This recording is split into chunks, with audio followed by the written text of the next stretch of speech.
자, 이번 시간에는 3장입니다. 소프트웨어와 운영체제에 대해서 다뤄보도록 하겠습니다. 자, 먼저 소프트웨어가 어떤 것일까? 소프트웨어하고 대조가 되는 단어는 하드웨어죠. 보통 이제 컴퓨터 그러면 이 하드웨어를 주로 지칭을 하고요. 컴퓨터로 어떤 거를 이제 지시를 해서 사람이 원하는 어떤 작업을 하기 위해서 이렇게 지정되어 있는 명령들, 그 명령들을 이제 여러 가지 기호들로 표시한 것들을 이제 코드 내지는 프로그램이라고 하는데, 그런 명령들에 관한 프로그램을 소프트웨어라고 정의를 합니다. 이 소프트웨어라는 단어는 최초로 사용한 사람이 알란 튜링이라는 사람인데요. 이 사람 수학자입니다. 그리고 지금 저희들이 사용하고 있는 컴퓨터 기기가 나오기 전부터 컴퓨터가 어떠한 이제 모델로 움직일 것인지를 연구했던 수학자고요. 그래서 이 사람이 만들었던 그 페이퍼 상에서 움직이는 그 컴퓨터를 튜링 머신이라고 부릅니다. 튜링 머신은 현재의 컴퓨터의 모델이 될 정도로 아주 이 사람은 이제 컴퓨터 분야에서 많은 역할을 했는데, 그래서 이 사람을 기려서 튜링 어워드라는 이제 상도 만들었습니다.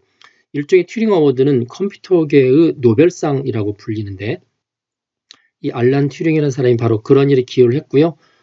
여기 소프트웨어라는 단어도 이 사람이 처음 만들었다라고 기억하시면 될 것 같습니다. 자, 밑에 그림을 보시면 그림의 왼쪽에 큰 동심원 3개로 되어 있는 부분이 있고요. 오른쪽에 조그마한 부분들이 있습니다. 자, 왼쪽에 있는 부분들은 우리가 흔히 말하는 정상적인 소프트웨어에 관한 이야기입니다. 자, 안에 하드웨어가 있고요. 그 다음에 이 하드웨어를 잘 사용할 수 있도록 하드웨어의 여러 가지 기계, 전기적 이런 그 복잡한 부분들을 잘 이렇게 감싸서 사용할 수 있도록 해주는 소프트웨어를 특별히 이제 운영체제라고 이야기합니다. 영어로는 이제 OS, Operating System이라고 이야기하는데, 이 운영체제가 하드웨어를 가장 안쪽에서 감싸고 있는 소프트웨어, 특별히 말하면 이제 시스템 소프트웨어라고 이야기하고요. 운영체제만 시스템 소프트웨어가 있는 게 아니기 때문에 운영체제를 포함해서 이 하드웨어를 잘 쓸 수 있도록 하는 또 다른 형태의 또 소프트웨어들이 존재하는데, 그러한 부분들은 하드웨어를 직접 다루는 소프트웨어라는 의미에서 시스템 소프트웨어 SS라고 표시를 합니다. 그리고 이런 시스템 소프트웨어나 운영체제를 토대로 해서 실제 사용자들이 자기가 필요하는 분야의 프로그램을 작성한 것을 어플리케이션 소프트웨어, 우리나라 말로 번역할 때는 응용 소프트웨어 AS라고 이야기를 합니다. 그래서 어플리케이션을 이제 줄여서 앱이라고 표현해서 이제 모바일 같은 경우에 모바일 앱이라고 표현을 많이 하죠. 그래서 기존에 있는 운영체제나 시스템 소프트웨어를 활용해서 일반적인 사용자가 어떤 목적의 프로그램을 작성한 것을 다 응용 소프트웨어라고 이야기를 합니다. 자, 이거와 대조된 부분이 오른쪽에 악성 소프트웨어라는 게 있죠.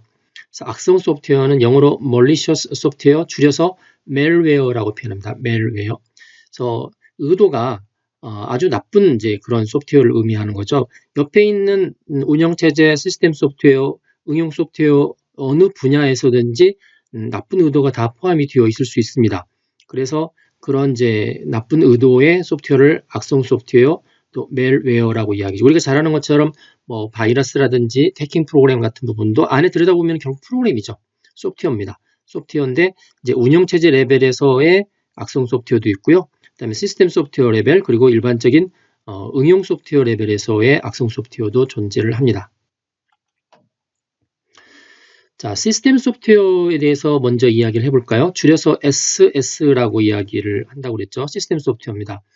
앞서 말씀드렸던 가장 대표적인 시스템 소프트웨어가 운영체제죠. OS라고 되어 있는 오퍼레이팅 시스템이고요.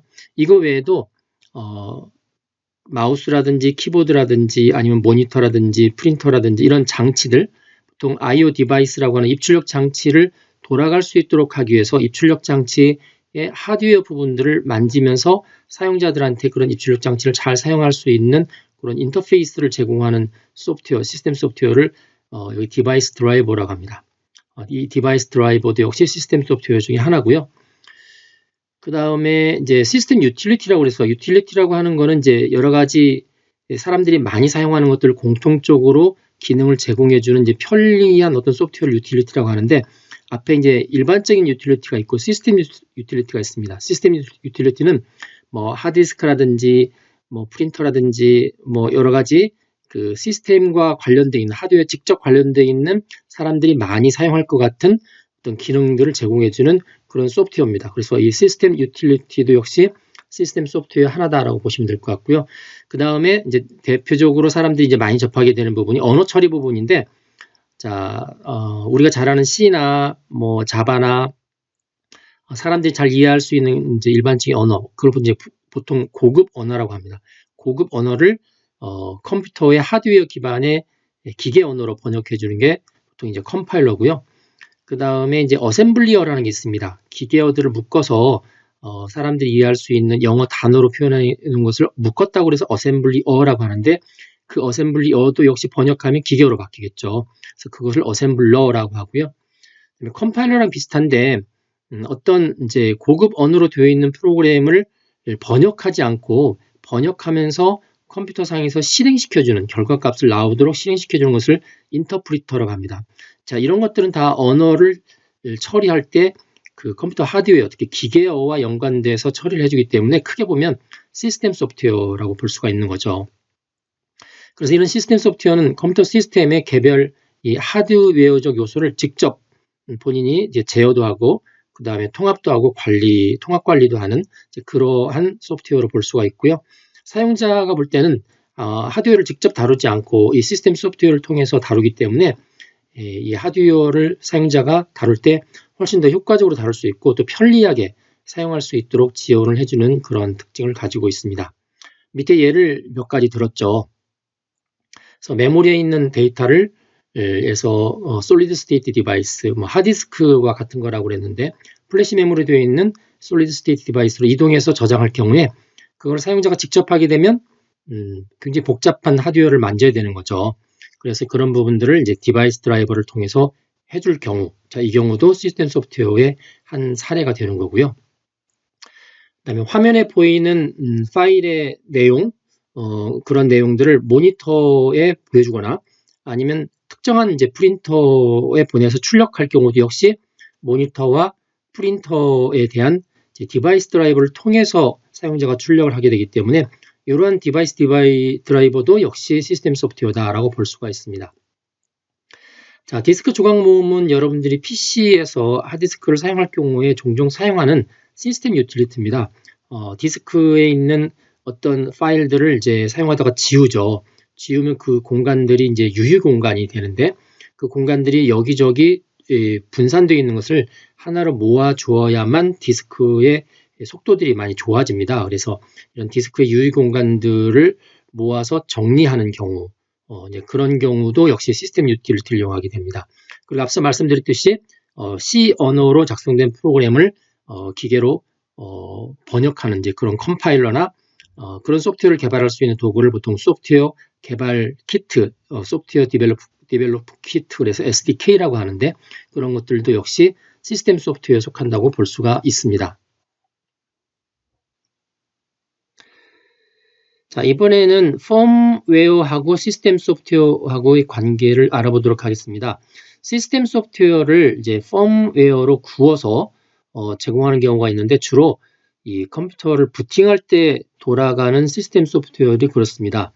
그래서 이 소프트웨어는 주로 하드웨어로 구워졌다. 그래서 하드웨어화된 소프트웨어라고 시스템 소프트웨어라고 이야기하고요. 주로 저장할 때는 이제 컴퓨터의 롬 메모리에 들어가죠.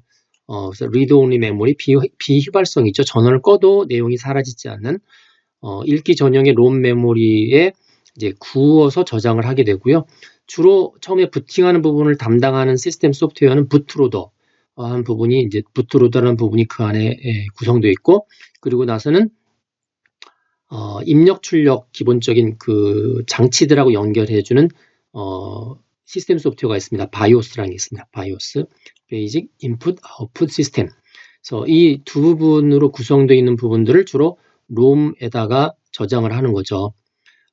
그래서 그 운영 체제가 이제 기본적으로 뜨기 위해서 그 전 단계로 하드웨어 기본적인 구성 요소를 세팅하고 가장 기본적인 것들을 이렇게 돌리게 되는 부분들이 바로 이런 펌웨어로 된 시스템 소프트웨어고요. 주로 부팅하는 영역이라고 보시면 될 것 같습니다. 밑에 있는 부분은 페닉스의 바이오스 셋업하는 이제 유틸리티인데, 이제 롬으로 되어 있지만 또 일정한 부분들의 파라미터 값들은 이렇게 부팅하는 경우에 바꿔서 저장함으로 인해서 바꾼 영역들이 다음번 저장할 때 또 그대로 다 그 적용이 될 수 있도록 하는 부분들이고요. 이런 경우는 이제 주로 이제 롬을 이 바이오스 유틸리티를 이용하게 되면 일부 이렇게 수정할 수 있는 이레이저블하고 그리고 다시 쓸 수 있는 그런 롬으로 구성되어 있다고 보시면 될 것 같습니다. 자, 시스템 소프트웨어 가운데서 또 디스크 부팅 영역에 존재하는 것들이 있습니다. 주로 여러분들 아시는 이제 하드디스크도 그 많은 그 공간들이 쪼개져서 이제 사용이 되는데, 그 쪼개져서 사용하는 그 첫 부분에는 하드디스크에 관한 시스템 소프트웨어들이 올라가 있습니다. 이제 전통적으로 많이 썼던 방식이 보통 여기 이제 MBR이라고 나와 있는데, 이 마스터 부트 레코더의 약자입니다. 마스터 부팅 레코드 방식으로 해서 하드디스크를 이제 쪼개서 그거를 관리하고 전체 하드디스크를 사용하기 전에 기본적인 시스템 소프트웨어이 돌아갈 수 있도록 그 MBR 기반의 시스템 소프트웨어를 쓰는 방식이 있고요. 그 다음에 여기 GPT 방식이 또 있습니다. 여기는 GUID 파티션 테이블이라는 방식인데, 그 GUID는 또 약자죠. 그래서 이제 이 약자가 Globally Unique Identifier, 그러니까 글로벌하게 유일한 이제 구분자 이런 뜻을 갖는 건데, 일단 GUID 파티션 테이블의 약자인 GPT 방식으로 이 하드디스크 전체를 이렇게 조각을 내서 체계화시킨 다음에 그걸 쓸 수 있도록 시스템 소프트웨어를 앞에다 까는 방법이 있고, 그다음에 MBR 방식으로 하드디스크를 조각을 내서 쓸 수 있도록 시스템 소프트웨어를 까는 방식이 있습니다. 그러다 보니까 그 디스크의 부팅 영역에 시스템 소프트웨어를 존재하고, 얘들은 전원이 꺼져도 존재하는 거죠. 이 두 가지 방식 중에서 MBR 방식은 아주 전통적인 방식이고요. 하드디스크가 주로 2TB 정도까지만 지원을 하고, 이제 그 이상의 것들은 이 GPT 방식으로 현재 쓰고 있습니다. 주로 8ZB 정도까지 지원을 하고 있고, 그림에 보시면 이제 파티션하는 방식이 조금 다르게 보이는데, 구체적인 내용들은 여러분들이 이제 운영체제라든지 아니면 윈도우 운영체제 공부할 때 이런 부분들을 이제 구체적으로 배울 수 있게 되어 있습니다. 그래서 MBR 방식, GPT 방식으로 디스크를 다르게 부팅하도록 이렇게 나눌 수 있고, 각각마다 그 부팅을 도와주고 또 사용을 도와주는 시스템 소프트웨어가 디스크 안에 들어가 있다라고 여러분들이 기억을 하시면 될 것 같습니다. 자, 이번에는 응용 소프트웨어에 관한 이야기를 하겠습니다. 어플리케이션 소프트웨어죠. 소프트웨어를 이제 시스템 소프트웨어하고 응용 소프트웨어로 크게 구분할 수 있는데, 이 부분은 이제 사용자가 어떤 원하는 기능을 수행하기 위해서 컴퓨터를 사용하겠죠. 그럴 경우에 이제 시스템 소프트웨어의 도움을 받아서 이걸 사용한다고, 그래서 일종의 이제 소프트웨어 분류할 때 시스템 소프트웨어보다는 조금 시스템 소프트웨어에 종속되어 있는 이제 그런 개념으로 어플리케이션 소프트웨어를 이제 주로 사용합니다. 우리가 많이 사용하는 뭐 워드 프로세서라든지, 그 다음에 스프레드시트라든지, 그 다음에 동영상을 주로 보는 이제 미디어 플레이어, 그 다음에 문자를 주고받는 이제 메신저, 웹브라우저, 이런 것들은 이제 사용자가 특정한 목적을 위해서 만든 소프트웨어죠. 그래서 응용 소프트웨어라고 하고, 얘들은 이제 소프트웨어의 분류해서 보면은 시스템 소프트웨어의 도움을 받아서 이제 진행을 하는 이제 그런 부분들이 되겠습니다. 어플리케이션 스위트라는 게 있는데, 이 어플리케이션 스위트는 말 그대로 스위트라는 게 세트로 묶여 있는 이제 그런 패키지라는 겁니다. 그래서 우리가 잘 아는 것처럼 마이크로소프트사에서 나오는 MS 오피스, 그다음에 한컴에서 나오는 한컴 오피스, 또 이스트 소프트에서 나오는 알툴즈 보면 거기 보면 소프트웨어가 그 응용 소프트웨어가 하나만 들어있는 게 아니죠. 여러 가지가 묶여서 다수의 응용 소프트웨어가 하나의 패키지로 제공이 되고, 또 그들 간에 서로 연동하도록 또 이렇게 되어 있습니다.